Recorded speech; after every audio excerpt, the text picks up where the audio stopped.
Hi welcome to spark kitchen. இன்றைக்கி இந்த வீடியோவில் என்ன பார்க்க போகிறோன்னா சூப்பரான ஸ்வீட் ரெசிபி தான் பாதுஷா இல்லாமல் தீபாவளியா? இந்த தீபாவளிக்கு சூப்பரான ஒரு ஸ்வீட் ரெசிபி தான் பார்க்க போகிறோம். ரொம்ப ஈஸியான மெத்தடில் செஞ்சிடலாம். சமைக்கவே தெரியாதவங்க கூட ஈஸியாக பண்ணிடுவாங்க. வாங்க இது எப்படி பண்ணுறதுன்னு பார்க்கலாம். இதுக்கு நான் 200 கிராம் மைதா எடுத்திருக்கேன். இதுக்கு ஒரு பிஞ்ச் உப்பு, 1/4 டீஸ்பூன் பேக்கிங் சோடா சேர்த்துருக்கேன். இது கூட 2 டேபிள் ஸ்பூன் தயிர், அது வந்து ரொம்ப புளிச்சிருக்கக்கூடாது. இது சேர்த்துட்டு இது கூட 4 டேபிள் ஸ்பூன் நெய் சேர்த்துருக்கேன். நெய்க்கு பதிலாக பட்டரும் கூட மெல்ட் பண்ணிவிட்டு நம்ம சேர்த்துக்கலாம். சேர்த்துட்டு இதை நல்லா ஒரு தடவை மிக்ஸ் பண்ணி விட்டுக்கலாம். இப்போ இது கூட கொஞ்சம் கொஞ்சமாக பச்சை தண்ணி வந்து தெளித்து இதை வந்து சப்பாத்தி மாவு பதத்துக்கு பிசைய போகிறோம். ரொம்ப அழுத்தம் கொடுத்து பிசையக்கூடாது.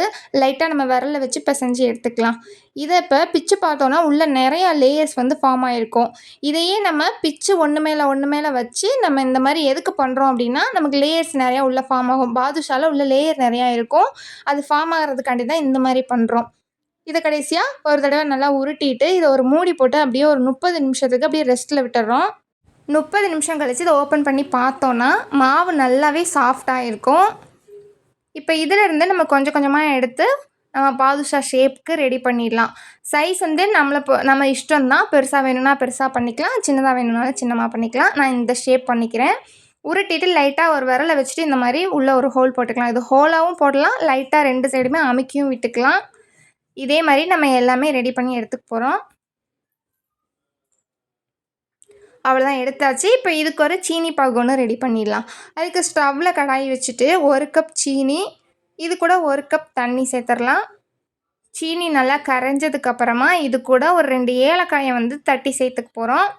இது கூட குங்குமப்பூவும் சேர்த்துக்கலாம், அது ஆப்ஷனல் தான்.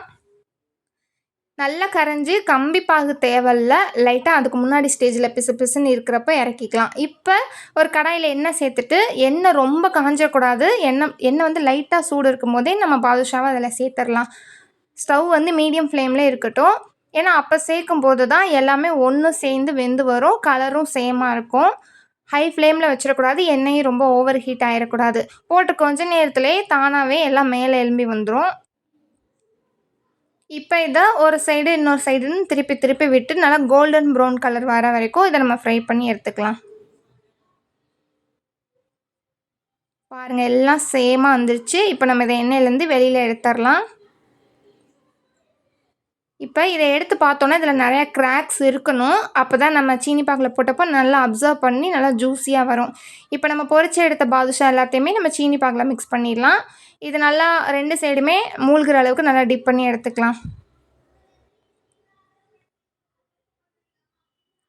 அவ்வளோதான். இதை இப்போ வேறு ஒரு டப்பாக்கு மாற்றிட்டு நம்ம மூடி போட்டு ஒரு 2லேருந்து 3 மணி நேரம் அப்படியே ஊற விட்டுறோம்.